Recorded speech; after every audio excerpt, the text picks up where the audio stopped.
The policies of this administration is bogus. This hip-hop thing just seems to like ring truer to myself. Or to who can free us? I'm talking Jesus. It just came to me. Help me fight my demons. Sinner and saint, I'm in between them. If I did not go through what I went through, learning becomes pleasure. would I still be who I am today? Doing something right, you can't grow with no pressure. I want to be the best Pain with no pain, there's no gain. or the greatest MC to ever exist. Divine purpose.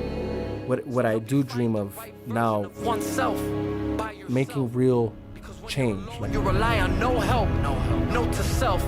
Try not to be love God, then on people who are so dependent. love your neighbor, To be independent. love yourself. Conflict, friction, and tension. On this, Suppression. I won't be kept down on the ground with no protection. all the laws hang on.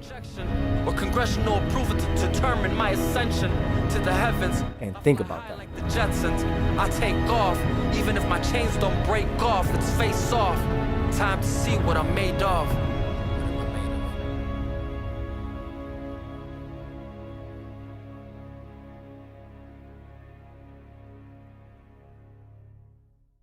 Il Divino Vega. It's Italian for those who don't know. You know, it's actually one of Michelangelo's aliases, so that's why I used it. Okay. Can you tell us what that means? So it's obviously divine one, you know, but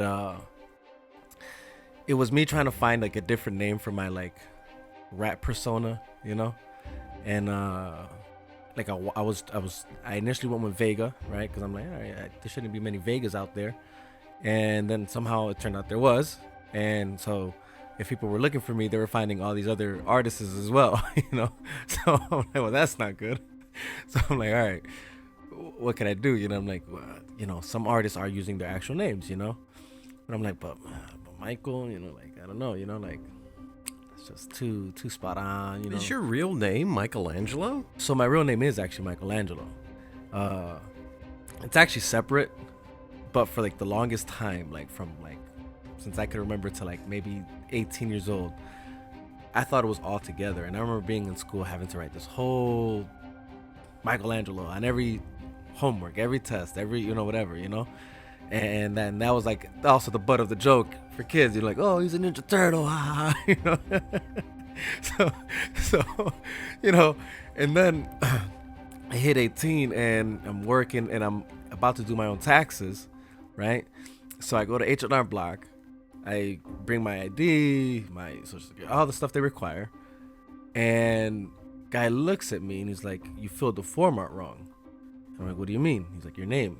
You put Michelangelo together. It's separate. I'm like, no. It's together my whole life. My mom told me to write it together. That's what it is. He's like, well, okay, well, your mom was wrong. Here on your social security card and your birth certificate, your names are separate. And I'm like, wait, what?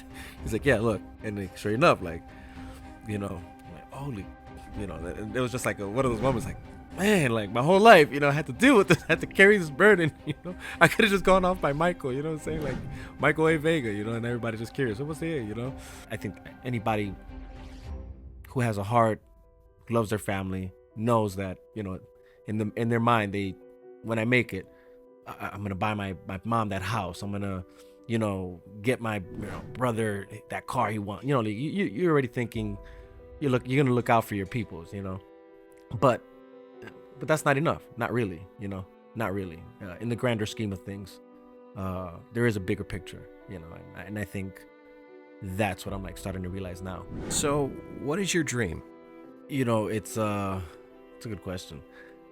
It's funny that I feel like you would have asked me this 10 years ago. It probably would have been music. Like, oh, and don't get me wrong, music is still like a very big part of who I am, what I do. I've had what's been prophesied over my life, and then what I personally have dreamed of doing, right? And at times it seems like they were at odds with each other, you know? And I think they were at one point, but it was more so due to motive. I know we're not supposed to do this, compare ourselves to other people and whatnot, but do you ever say, really, God? That person 100%, gets the opportunity? 100%. I think that's natural, you know? You're seeing all these people succeed, and they're not necessarily glorifying God in any way, shape, or form. You start to undermine, I think, your own relationship with God in a sense. Like you start thinking, you see how people who are self-centered and selfish are succeeding, and lack of knowledge would have you think, oh, like, that just must mean God doesn't care, which isn't the case. But you tell yourself that God must not care. So maybe he won't care if I decide to start being more selfish and more self-centered, only concerning myself with myself. It's about the motive and the agenda is different today than it was before. What you're saying is key. Before it was, I want to be the best or the greatest MC to ever exist, based upon the standard of what an MC is, right? Where now it's, I want the attention that those MCs have, right? So the prize that they're looking for is different. Their aspiration is a different aspiration altogether. It isn't about the sport or the game of being an MC or a rapper. It's more about, I want the fame. There's definitely different elements to the game, like, right? So there is pure talent and that nature, but then there's also your personality. What is it that you're bringing to the table that people will also make people interested in you, right? Because, like, let's just be honest, the conversation around Tupac is definitely a lot more nuanced than just his music. Like, he's not known just for his music. He's known for also, like, just the things he would say, things he would do, movies he was in, whatever. So, contrary to when we're talking about Biggie, we're only talking about his music. It literally is just his music. Where when you're talking Tupac, it's a more nuanced conversation because there's a lot more to him than just his music. What would be a tweet from Tupac?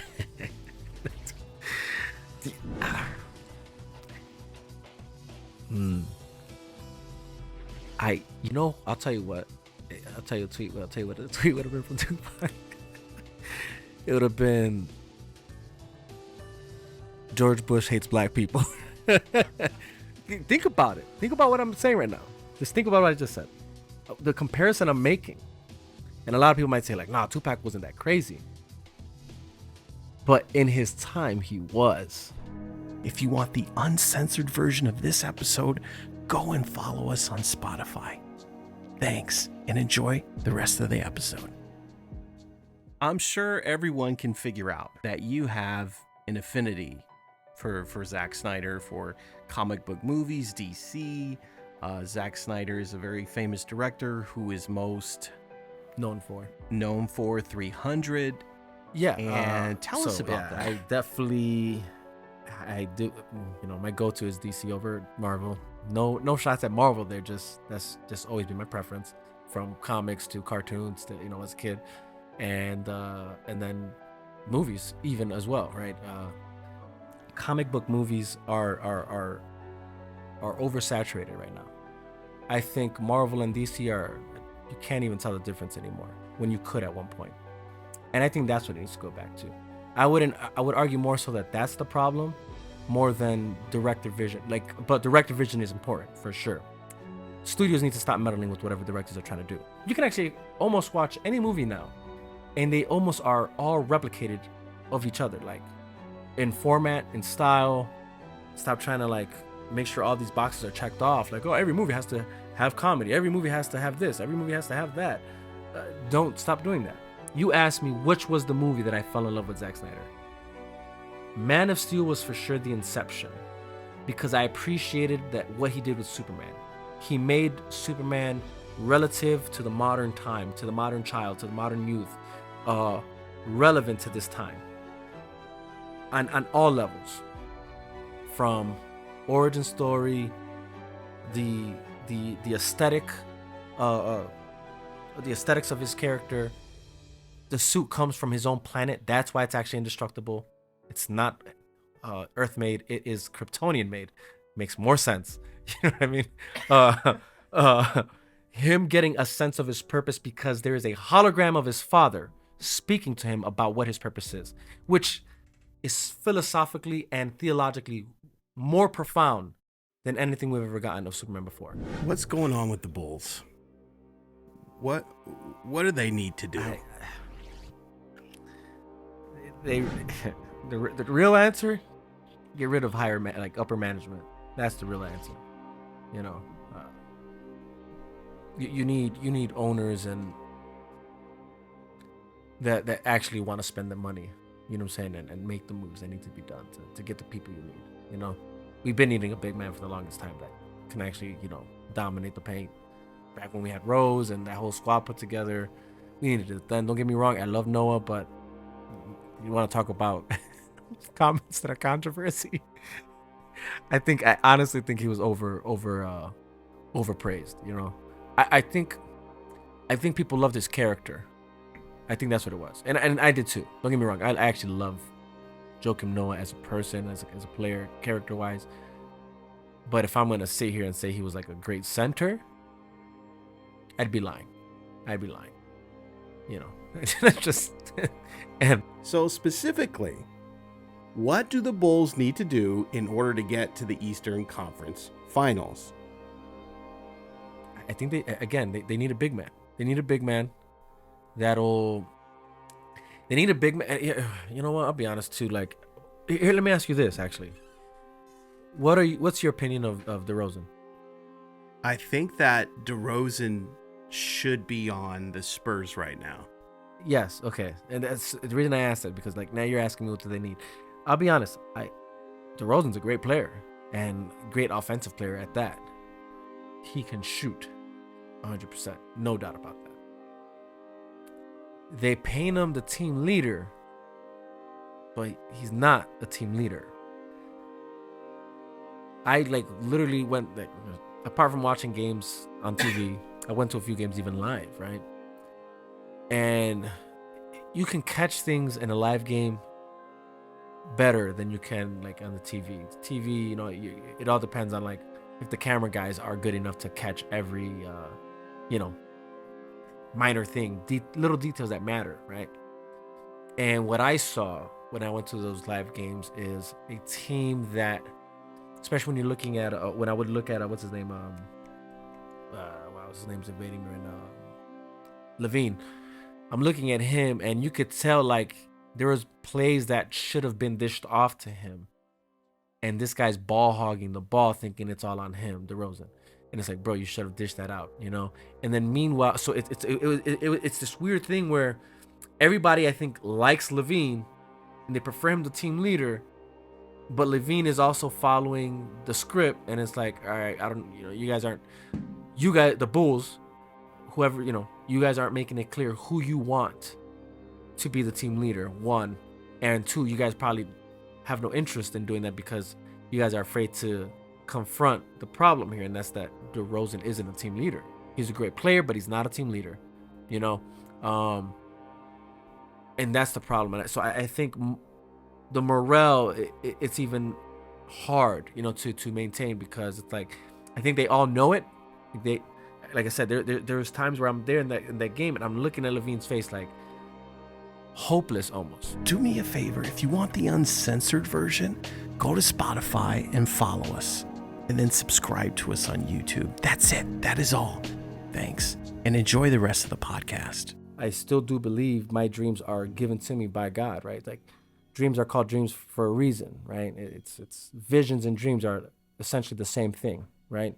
So if you have a dream, you should have a vision of what it is you want to accomplish according to what you feel God has given you. Or you know, so obviously some people don't know that, so they'll probably think it's just their own thing. So in retrospect, either way, what I do dream of now, like what I want my dream to be, what I dream of doing, what I envision doing, would be making real change, like not even change, being a force for good, like helping people out in whichever way that looks, whether that's music that people can listen to, relate to, learn from, whether that's tuning into maybe this podcast.